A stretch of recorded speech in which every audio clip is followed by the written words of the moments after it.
You're welcome back to the Cocoa Digest Morning Show. If you're just tuning in, this is the Cocoa Digest Morning Show. We're coming to you live from the studios of Clock TV. We're streaming live on Facebook and YouTube. So please do well to send in your comments to our Facebook and YouTube live stream or to our WhatsApp number displayed on your screen. It is time for our online news review with two of my co-hosts in the persons of Mr. Clement Yabankwe and Mr. Nanayao Asari. Good morning, gentlemen. Good morning, Ara. How are we doing this morning? Oh, by grace, the Lord has been so faithful. So January is like 35 weeks in 1 month. So how are we feeling? The month isn't ending. What's happening? Yeah, it's always good to be grateful. First of all, we are up and we are grateful. So glory to God. And we look forward. Once we have life, we have hope. So we have hope that the month will end. Surely, to end. Yeah. It's better for the month to end than for you to end before the month. Well, that's true. But we are waiting. It's not ending. We are waiting for controller. Honestly, yes. The month is like January. Because this year, apparently we have 5 weeks in each month for this year. Yes, we do. So it's going to be a long February. year. February Even February the 28 too. days. Yeah, you can check it out. So yes, that's something I need to look upon. Yeah, you should check it out. 7 times 3, 21. It's not here. You're going to do arithmetic. What's the word on the streets? What's going on over the weekend? What news were you able to pick up even yesterday? Okay, so let me start with just what happened yesterday during the voting of the 3 nominated people to various ministries. We had a person of Honorable Haruna Idrisu to Ministry of Education. And we also have the person of Honorable Eric Opoku to Agric, and Honorable Kwame Governs to Roads and Highways. And following the voting yesterday, I really feel that of the Honorable Eric Opoku because of Agric. Yeah. You see, last week we had a discussion. Yes, agribusiness job and creation, agribusiness. So I really wanted to hear what he has for the people of Ghana, and in terms of Agric, what is the new thing he's bringing on board. And he made note of 4 key things, and I just want to read them out. He said, first, Ghana cocoa's production hit a 2-decade low. That is, for the past 20 years, we've recorded a low production in cocoa. So he said when he comes, or when after approval, he's going to really work on that. So there was an issue. I remember Honorable Fayoma asked in response to Galamsey, and he addressed that issue. But surprisingly, Yaira Galamsey has not ended. This weekend I was in Tekradi. From Tekradi to Accra, people knows Dunko People's River Pra. River Pra is still muddy. It's still muddy. Well, and it's not something that will change overnight. Yes, Galamsey has not ended. He also speak of revamping Ghana's poultry sector. That's yesterday, because he made us understand that over 90% of poultry we consume in Ghana are all imported. So he's going to revamp that sector. He also made mention of making agriculture attractive to the youths. It's the last week our discussion, we realized the youths actually, they are not interested in agriculture.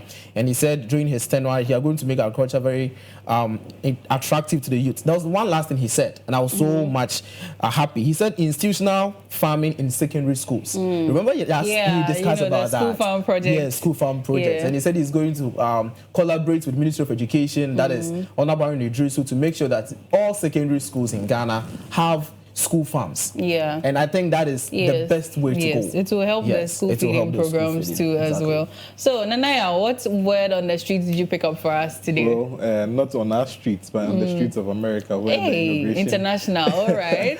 where the inauguration of President Donald Trump happened, and for the inauguration, he received some plaudits and all that. But what was making rounds on social media or on the streets of America was that President Biden, in his last act of before he left office, granted presidential pardon to his family members.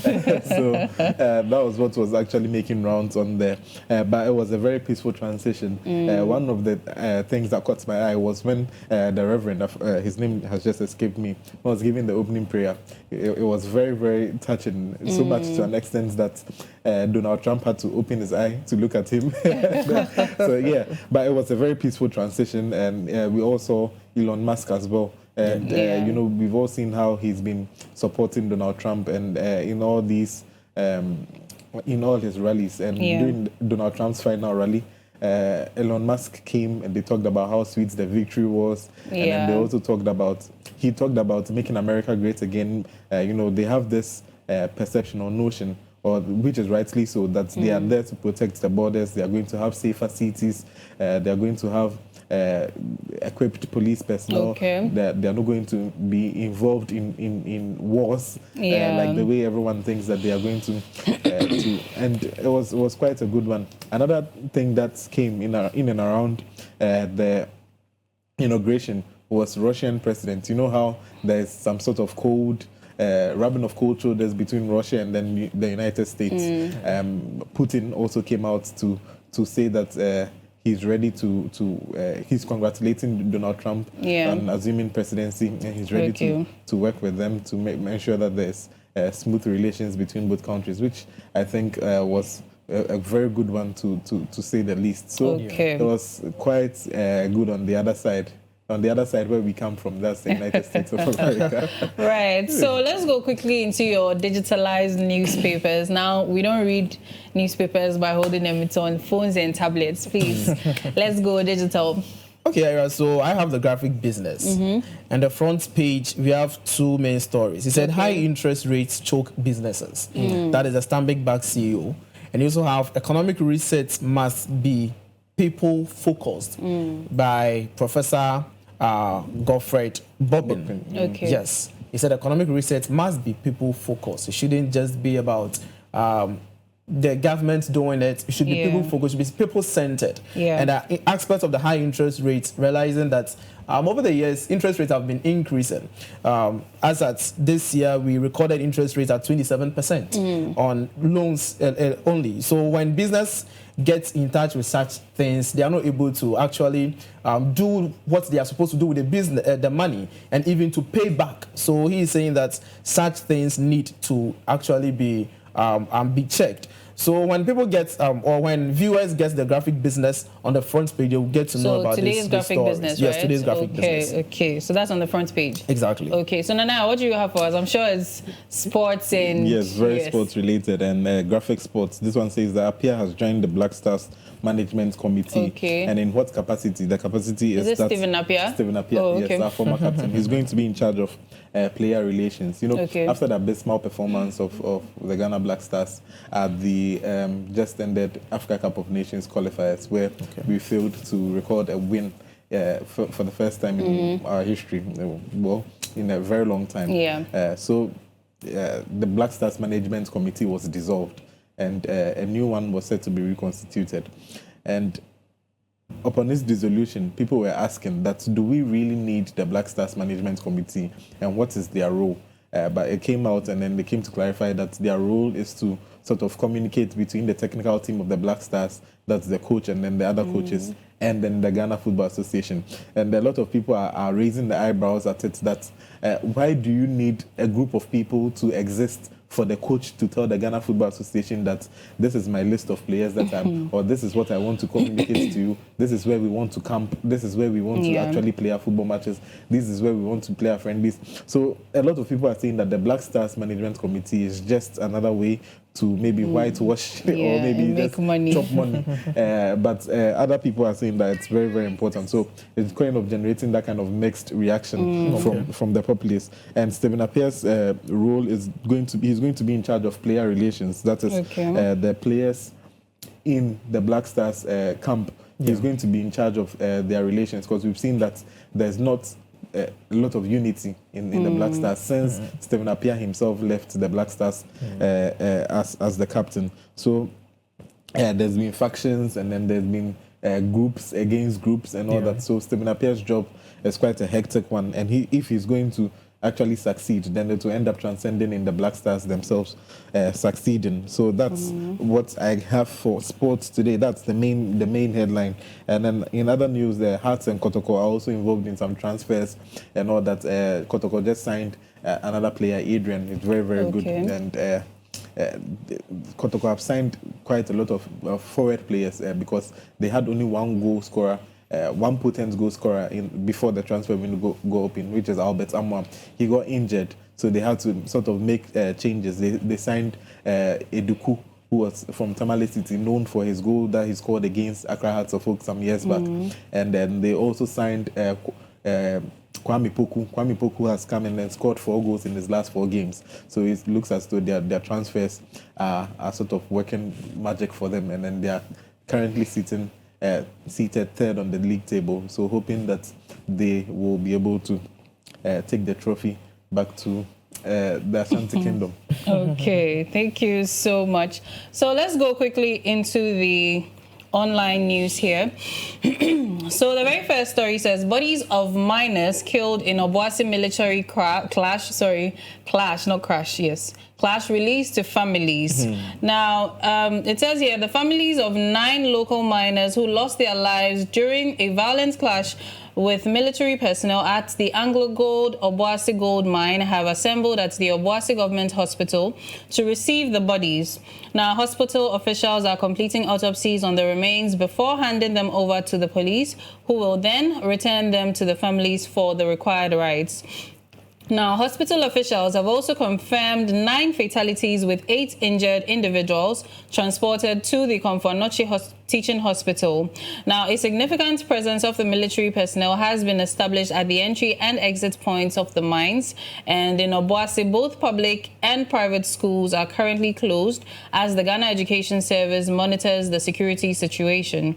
The incident took place late on Saturday, January 18, 2025, around 11 o'clock p.m., when a group of 60 illegal miners breached the security perimeter and tried to enter the deep decline section of the mine.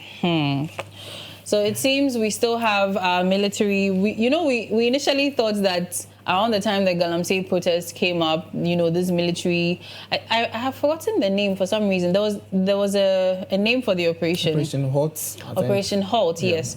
We all thought it would just come up and fizzle out, but hearing that the military is still actively working in these areas where the Galamsey and small-scale mining is going on is refreshing to hear. But of course, this is not exactly good news, because when I read some more on it, it was that these people were also armed. And so it was sort of what's the word?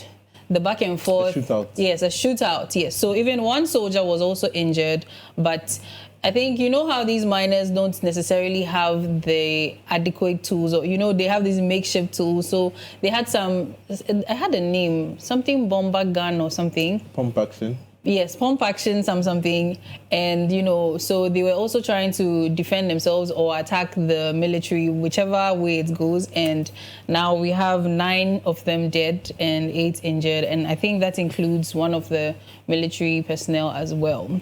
So, Ira, this issue, I would say that the current government, they have a long way and a bigger task ahead of them. Yeah. You see, some time ago, when this issue of Galamsey came up, most people were associating it to the rate of unemployment in this country. Even I did. Yes, and the question is, why would you think someone would go to another person's territory to take what belongs to that person, if not for something that he or she wants to eat? Yeah. I'm not justifying the fact that this illegal miners went to Ashanti Gold, their territory, or where they have already taken their minerals and gotten whatever they want to get. But what you see, from a report on Graphic Online, a survivor who was actually part of it was speaking with one of the media persons, and he said that they were actually 60 in number. They went to the scene because they were hungry. Yeah. They had nothing to eat. And they were going to get something, their daily bread. That is why they went there. So according to him, he said they went there with only one pump action gun. The reason behind that is because probably when they go and they meet any wild animal or any other thing, because they're in the bush so that they can defend themselves. So when they got to the scene, that's at the fence wall, that's when the military also approached them and what they were doing there. So they said their leaders actually confronted the military and they knelt, telling the military that actually they have nothing to eat. That is why they've come to also get some of the gold and go sell. And according to the survivor, he said that instantly one of the military persons gave a warning shoot. And just after the warning shoots, the military men started to shoot. So immediately they start shooting. Yes.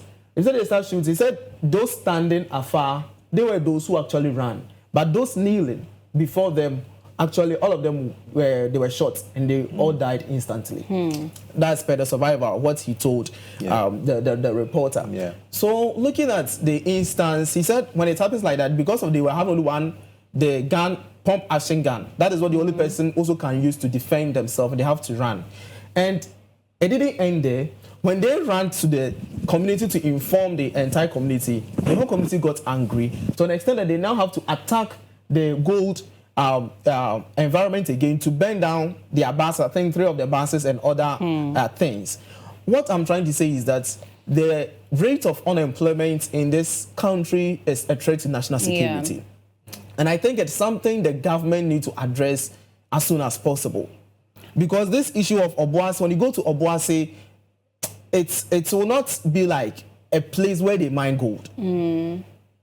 I don't understand why when it comes to Ghana, the mining communities in Ghana seems rather impoverished. It seems like it's so bad. I don't know why. When you go to Achampem in Wasa East, the place it's so terrible. You wonder, is it a place where mining company is? When you go to Takwa, we've heard of Takwa. When you go to Takwa community itself and how development is going there, it's I don't understand. So my particular take on this one, there are 2 ways to it. We all need means to survive, but there's an extent to which you go. So when you carry a gun and you bring it to my house and you come and kneel down and beg me while holding a gun, saying that you thought there's food in my kitchen, so you want to come and eat some. That is how this particular issue is. When you come in that particular manner, the way I will respond for you trespassing will be different from the way and you can't exactly also determine how I respond. And then your modus operandi too, even though you're kneeling and all that, cannot be known to me. Mining is done, I believe, in concessions. These concessions are heavily paid for, and then they are regulated. And then whenever that is done as well, because of regulations, there's monitoring, unplanned monitoring. So they can come and then say, we are going to inspect your mining field, your mine fields. Immediately they get there. Now they can then decide that we have these pits that are uncovered. We are going to sanction you, or we are going to revoke your license. So now if you are begging, if that has caused maybe Anglo Gold Ashanti to sort of deploy security people at vantage points in and around their concessions where they feel that a lot of people can enter illegally to go and mine their concessions, which they have paid for. I'm no way saying that the way the manner in which they went about it was the best possible way. But in as much as possible, you do not trespass onto someone's land and say that you are hungry and you want to go and mine over there. Exactly, that's but wrong. That is also on the account of one particular person from one faction. So if we should get information from the military personnel too, because I don't think Ghana Armed Forces and how well equipped and how trained they are would just go and then shoot sporadically just like that. Without any threats. Without any provocation. So there must have been something that had happened before that particular thing was done. And you know, Clemens mentioned that the unemployment rate is also a threat to national security. But aside the unemployment, it's also, we need to look at the fact that people want quick money. Because there have been avenues for job creation, but people will, you know, even let's say trainings to be able to set yourself up to start up something. You realize that a lot of people don't tend to, a lot of the youth, if we're being honest, are not exactly as interested. So aside checking the issue of unemployment, we need to check the issue of quick money too. Yeah, hitting the nail right on the head. Because I'm just thinking about these two.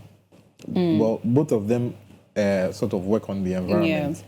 If these youth were going to farmlands to go and farm, rather than trespassing on other people's concessions, which one of them would you think is more? Because they want to go. You hear them. They want to go and then go and mine someone's gold to get something to eat. But you see, with mentioning the farmlands, now if you go and farm, you harvest something, you get something to eat. Exactly. Which one is more difficult to do? Yes, mining but these people want money. But it's not food they want. No. So you get the produce, just as we are talking about the secondary school farming situation. So you get the produce, you sell.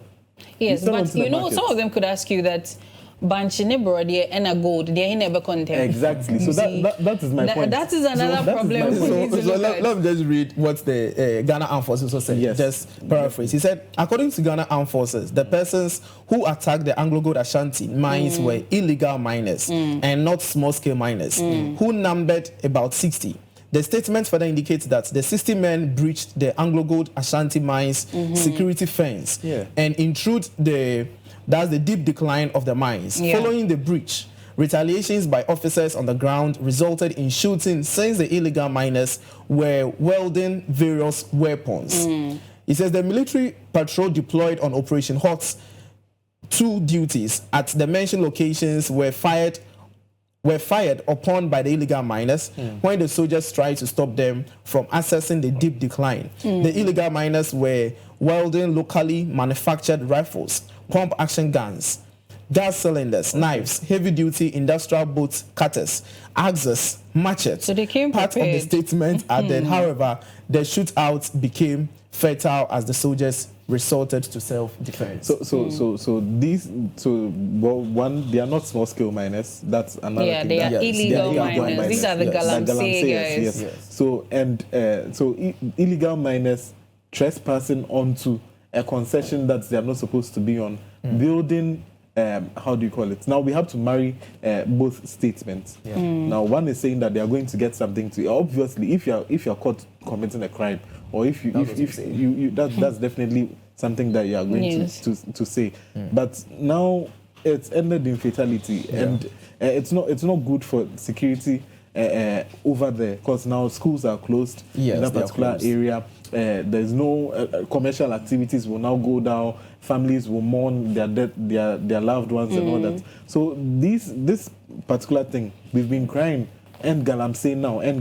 We've gone on protests. We've done a lot of things to make sure that this particular thing should die down. We look at our water bodies. And if this menace continues, there will be a time that we will not get anything to actually bring. Exactly.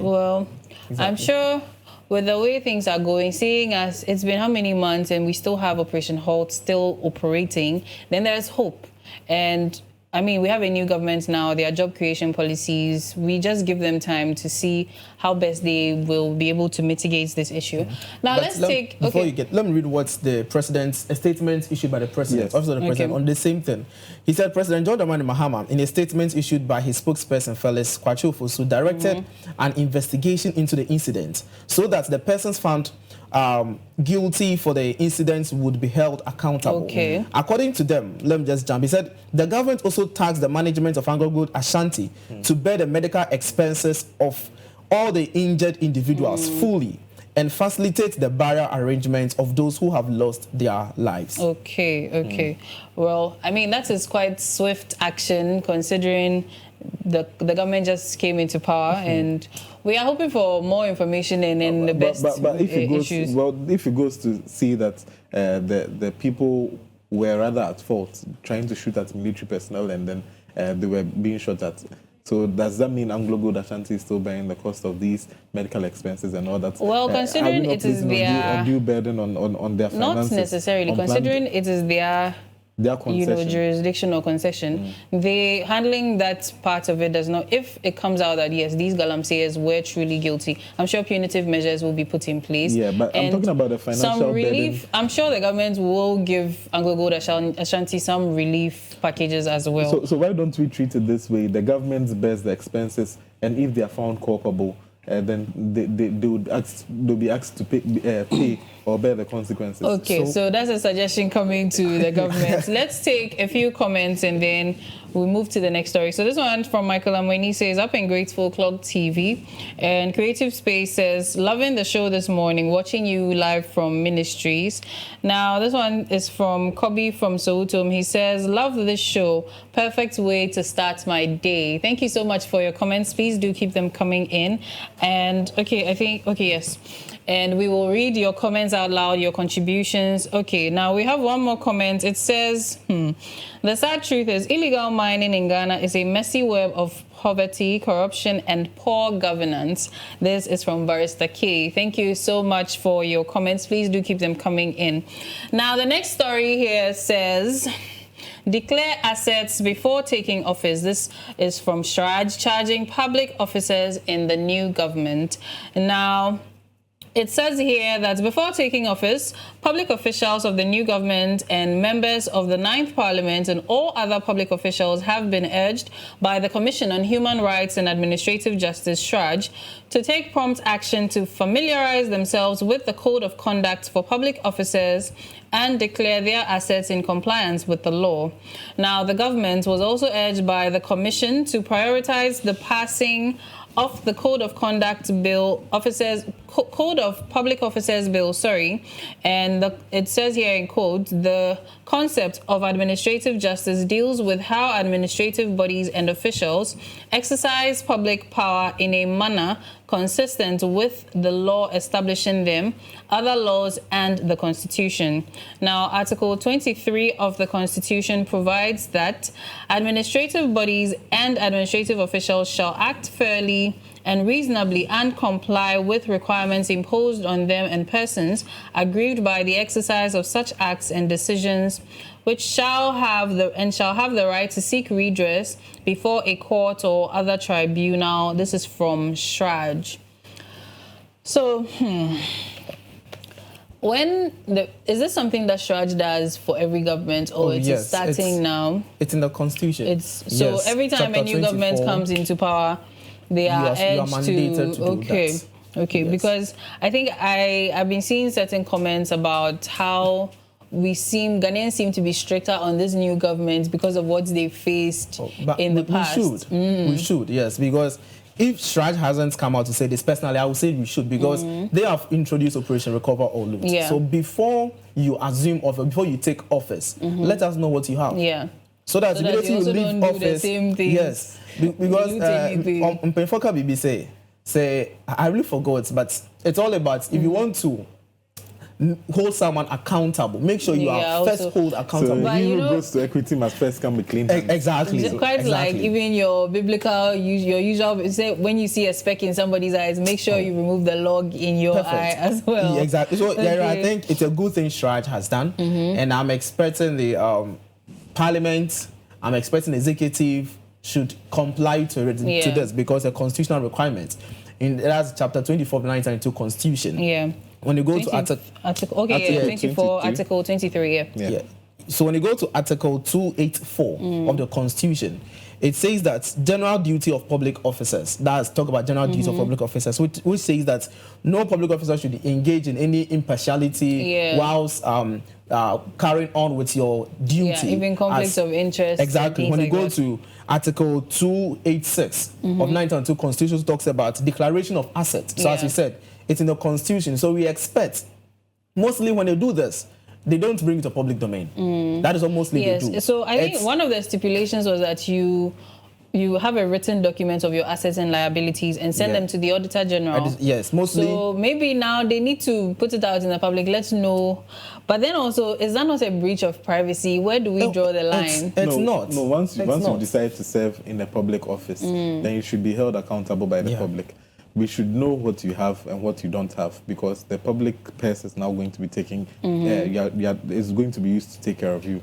So in as much, I feel it's just normal, or it's just fair we know what you have, so that when you are leaving, we can hold you accountable for this and that and all that. Okay. But usually now when they are leaving, they keep the assets in their family, their wives' names and everything. And I think that's the loophole with it. So yes.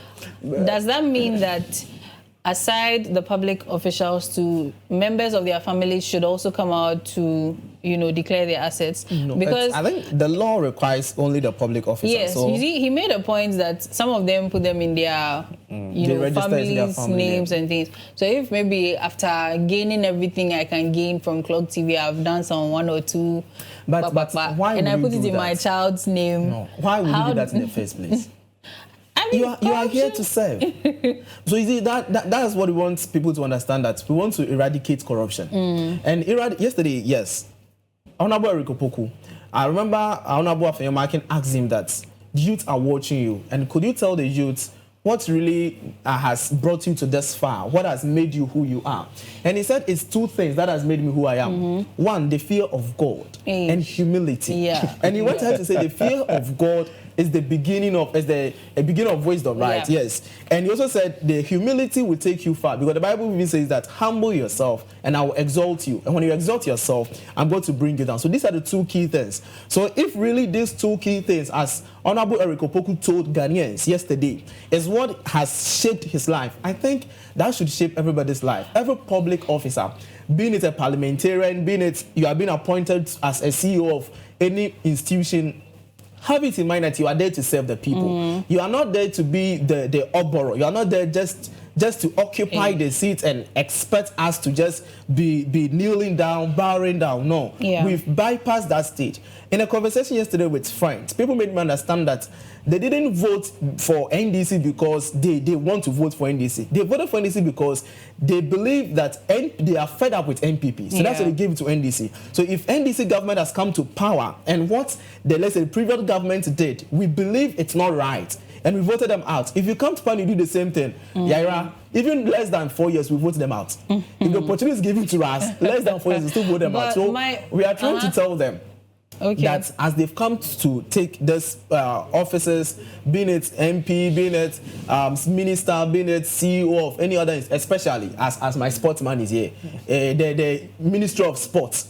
We expect good things from there, especially GFA. Yeah. Because now, Ubo Black Star didn't crown with your Me, I'm not a football fan, but the only football I watch is Ghana Black Star match. I'm giving up on Black Star. Sportsman, we expect more. Don't give up. My issue here with the declaration of assets is the loophole that Nanayao just mentioned.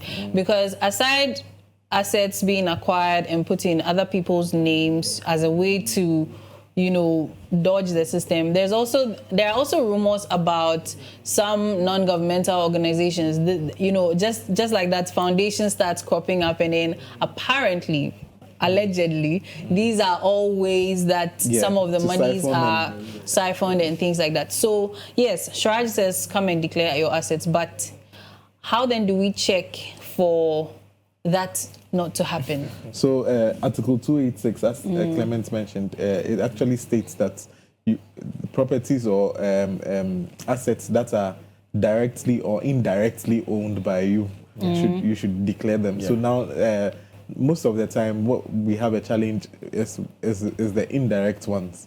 The direct ones, they easily state them and all that. So now there needs to be the qualification of what that indirect means. Whether it's in your spouse's name, where maybe upon the death of a spouse or something, it can then be attributed to you or be given to you, or anything that you're going to benefit from. I think now there needs to be some clarity on what that indirect means, so that the law can be easily enforced. So I think what you're hammering on is quite perfect, that we need to actually find out the assets of, I don't know if it's possible, the assets of people, your close, your very immediate relations, I don't know, but people still tend to find a way around it.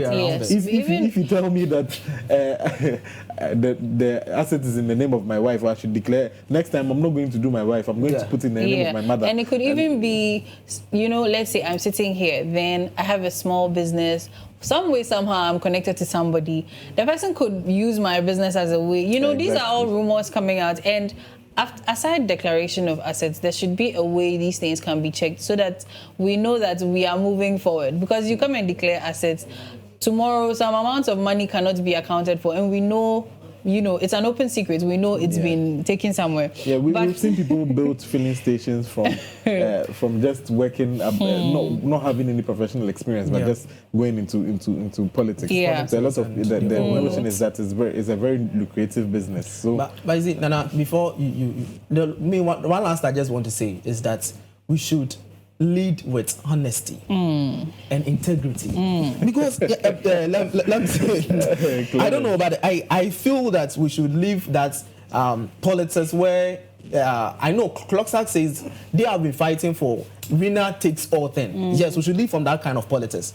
We should go to a governance system where everybody will be able to benefit from whatever you are given. Let's all come to the table and let's all dine together. It shouldn't be you and your family alone. You see, some MPs, after the 7 December election, they will not come again. They won't come out till next 2 years, next 4 years. When they come there, I think they'll be making a mistake. Looking at the way from the trajectory of our elections, I'm sure they'll wise up. Making a very big mistake if you take the citizens for granted. Okay. They should go and ask Katie Hammond. Now let's take one last comment, then we wrap up. So this one is from Godfred Edem, and he says accountability matters. Now ministers should be held responsible for every penny they spend to ensure transparency and good governance. Thank you so much for your comments, and we are most grateful for your contributions to this conversation. Thank you so much, gentlemen. And up next is the lifestyle segment with Miriam Abnadede and her guest, and they will be teaching us something new with a gospel musician. So do stay tuned, and of course, get your hearts prepared to be inspired.